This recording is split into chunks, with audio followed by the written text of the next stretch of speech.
গভীর রাত। একটা মায়া কান্নার আওয়াজ পেয়ে ঘুম ভেঙে গেল সুমনের। ঘুম ভেঙে যেতে পাশে তাকিয়ে দেখলেন তার আদরের 2 বছরের ছোট মেয়েটা বিছানায় নেই। মেয়েকে পাশে দেখতে না পেয়ে সুমন তার বউকে ডেকে ওঠালেন। সুমনের ডাকে ওর বউ উঠে জিজ্ঞাসা করলেন, কি গো, এত রাতে রেখে তুললে কি হয়েছে? বউয়ের কথায় সুমন বলল, দেখো না, আমাদের মেয়ে বিছানায় নেই। কথাটা বলে তাড়াতাড়ি উঠে গেল, রুমের লাইটটা জ্বালিয়ে পুরো ঘরে ভালো করে খুঁজলেন, কিন্তু সেই ছোট মেয়েটাকে কোথাও পেলেন না।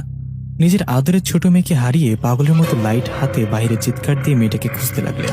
এদিকে সুমনের ডাকে ওর ভাই ভাবি আশেপাশে অনেকে তাড়াহুড়া করে চলে আসেন। সবাই আশায় সুমন তাদের বললেন তার মেয়েটাকে খুঁজে পাওয়া যাচ্ছে না। মেয়েকে খুঁজে পাওয়া যাচ্ছে না কথাটা শুনে সবাই অবাক, কারণ এত ছোট বাচ্চা তো দরজা খুলতে পারবে না, তাহলে বাইরে কিভাবে যাবে, কিভাবে বা হারিয়ে যাবে?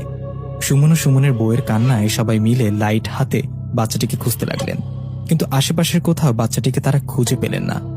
বাচ্চাটিকে খুঁজে না পেয়ে সবাই বাড়িতে ফিরে এসে সান্ত্বনা দেন, রাত আর বেশি নেই, কিছুক্ষণের মধ্যে ফজরের আজান হবে, আর সকাল সকাল হলে বাচ্চাটিকে কোথাও না কোথাও খুঁজে পাওয়া যাবে।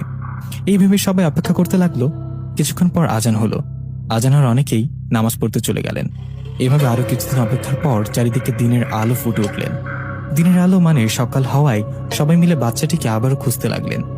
আশেপাশের বাড়ি, খাটের নিচে, ঝোপঝাড় সবখানে খুঁজেও সেই বাচ্চাটিকে আর পাওয়া গেল না। এত ছোট বাচ্চা কোথায় যাবে? থাকলে তো বাড়িতেই থাকবে।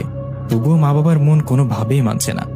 অবশেষে গ্রামে মাইক ছেড়ে দেয়া, মাইকিং করে বাচ্চাটির খোঁজ করতে শুরু করা হলো, কিন্তু এতেও কোনো লাভ হলো না। এভাবে কেটে গেল একটা দিন। একদিন পর কেউ কেউ বলতে লাগলো, তোমার কোনো কবিরাজের কাছে যাও। কথার কথা, কবিরাজ যদি কিছু জানতে পারে তাহলে তো ভালো। নিজের ছোট বাচ্চাকে হারিয়ে সুমন পাগলের মতো হয়ে গেছে, যে যা বলছে তাই করছে। লোকেদের কথা শুনে সুমন একজন কবিরাজের কাছে যান, তার সাথে দেখা করেন, কিন্তু কবিরাজ এই ব্যাপারে তেমন কিছু বলতে পারেন না। কবিরাজ কিছু বলতে না পারায় সুমন ফিরে আসে বাড়িতে। এদিকে সুমনের মেয়ে হারিয়েছে, তাই অনেক আত্মীয় স্বজনরা আসছে বাড়িতে। এভাবে 1 দিন 2 দিন 3 দিন চলে যায়। 3 দিন পর সুমন সেই ছোট মেয়েটার খোঁজ মেলে, কিন্তু জীবিত না, মৃত। 3 দিন পর সুমনের মেয়ের লাশ ভেসে ওঠে তাদের বাড়ির পাশের পুকুরে। নিজের মেয়ের লাশ ভেসে ওঠায় সুমনের বউ উনি তো বেহুশ হয়ে যান। সুমন অনেক ভেঙে পড়ে। এত সুন্দর কিউট একটা বাচ্চা কিভাবে মারা গেল? সে কি ইচ্ছে করে পুকুরে পড়ে মারা গেছে, নাকি এর পেছনে লুকিয়ে আছে গহীন কোনো রহস্য? আদরের ছোট মেয়েকে হারিয়ে সুমন ও তার পরিবার একদম ভেঙে পড়েছে। এত ছোট একটা বাচ্চা হঠাৎ পুকুরে ডুবে মারা গেল, বিষয়টা যেন মানতেই পারছে না। সুমনের বাচ্চা মারা যাওয়ায় অনেকে অনেক কথা বলে। এর মাঝে সুমন হঠাৎ বলে উঠল, আমার বিষয়টা স্বাভাবিক মনে হচ্ছে না, কারণ যে রাতে আমার ছোট মেয়েটা ঘর থেকে হারিয়েছে সে রাতে আমি একটা মায়া কান্না শুনেছি। সুমনের মুখে কথাটি শোনার পর তার বড় ভাই বলল, মায়া কান্না? সুমন, তুই এ কথাটা আমাকে আগে কেন বলিসনি? এই একই কান্না আমিও শুনে কয়েক বছর আগে, যখন আমার মেয়েটাও মারা গেছে।